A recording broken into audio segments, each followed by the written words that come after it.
ये कीर्ति नगर दिल्ली का furniture area है और इस कहा जाता है कि ये एशिया का सबसे बड़ा फर्नीचर मार्केट यानी एरिया है।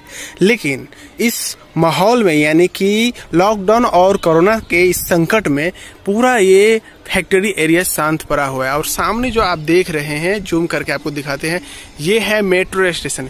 कभी यहाँ पे चहल पहल हर एक 5 मिनट पे हुआ करता था, लेकिन आज चारों तरफ आपको शांति दिखाई दे रही है। ना ही शोरगुल ना था कि 24 घंटा यहाँ पे मशीनें चलने की आवाज आया करती थी।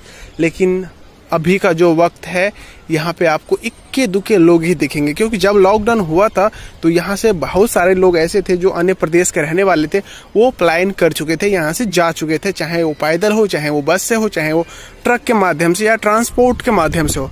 और ये जो इलाका आप देख रहे हैं, यहाँ पे अन्य प्रदेश के लोग जैसे यूपी, बिहार, राजस्थान, मतलब जो भी अन्य दिल्ली के अलावा जो भी राज्य हैं वहाँ के लोग यहाँ पे रहते हैं। ये भी 25% खाली हो चुका है।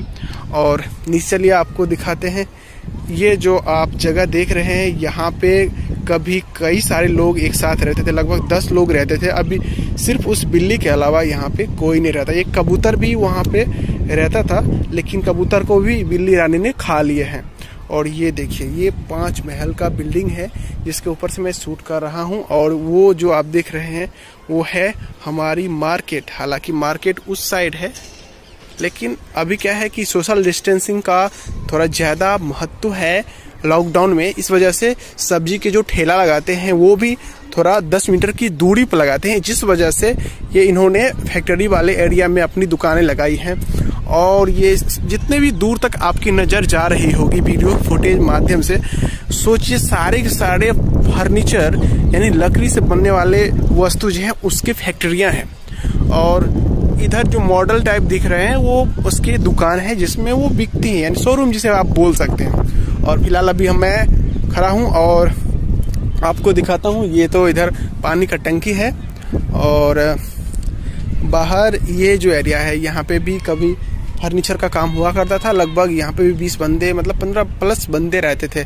आते जाते मिला जुला के 20 हो गए, लेकिन अभी यहाँ पे एक भी नहीं है। टोटल 20 बंदे में से सिर्फ हम लोग 5 बंदे हैं। 5 वो जो इनके कैटेगरी में हम काम नहीं करते। इन लोगों की जो कैटेगरी थी, जो फर्नीचर के चेयर वगैरह बनाते थे, वो सारे के सारे प्लान कर चुके हैं, बस फंस चुके हैं। तो हम 5 जन, 2 वृद्ध व्यक्ति हैं और 2 भाई हम हैं और एक मेरा भतीजा है। टोटल 5 जन है। हालांकि ये समस्या गुजर जाएगी और एक दिन फिर से हम उस जिंदगी की तरह जिएंगे जैसा कि पहले जीते थे, और हमेशा सचेत रहेंगे। अभी मैं छत से नीचे आ चुका हूँ, यानी सीढ़ी के ऊपर वाले छत, ये वाला छत से नीचे आ चुका हूँ। और चलिए थोड़ी सी इधर के भी माहौल आपको दिखाते हैं। ये जो गली है, कभी खचाखच सोफे लादने से, ठेला पर सोफा लादा जाता था, उससे भरा हुआ करते थे। अभी पूरा शांत है। और ये है हमारा राम कुमार, जो फिलहाल अभी मिर्ची और बाकी जो चीजें हैं, क्योंकि पनीर बनने वाली है, उसके मतलब जो भी चीजें हैं वो काट रहा है और इधर उसके काम हो रहे हैं। और ये एरिया है जहाँ पे मतलब कुर्सियाँ वगैरह बनना करती थी। लेकिन फिलहाल अभी जैसा कि आपको दिख ही रहा है फिलहाल कैसा माहौल है। और मैं यहाँ पे बैठता हूँ, लगभग सोचिए दिन के मतलब हर पल मेरा यहीं पे गुजरता है, इसी सोफे पे। और वो रही मेरी पंखा, जिससे गर्मी दूर होती है। हालांकि गर्मी का कोई मतलब नहीं, क्योंकि ये जो पत्थर है टीन का है, जिस वजह से जब गर्मी होती है तो पंखा चलाने का भी कोई मतलब नहीं होता है। और इन लोगों ने लॉक करके चले गए हैं, मतलब जाने दीजिए, उनका क्या है।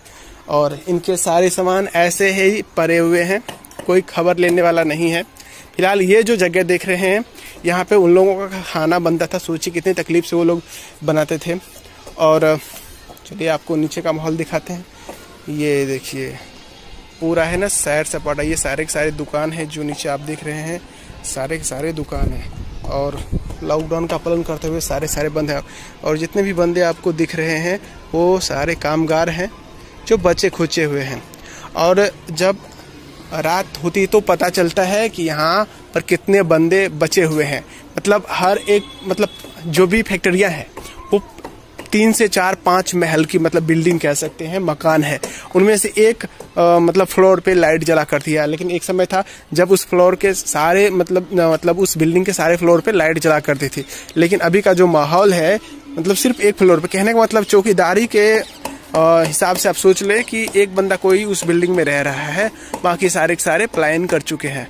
और स्थिति इस तरह से गंभीर होती जा रही है कि लोगों के पास पैसे नहीं है, मतलब राशन पानी के, चाहे कोई भी सामान खरीदने के लिए, धीरे धीरे वो भी खत्म। और कुछ दिन पहले यहाँ पे लोगों को खाना भी दिया जाता था, लेकिन शायद वो भी अब नहीं मिल रहा है। तो इस तरह से लॉकडाउन का कोई मतलब इन लोगों के हिफाजत हेतु कुछ है ही नहीं।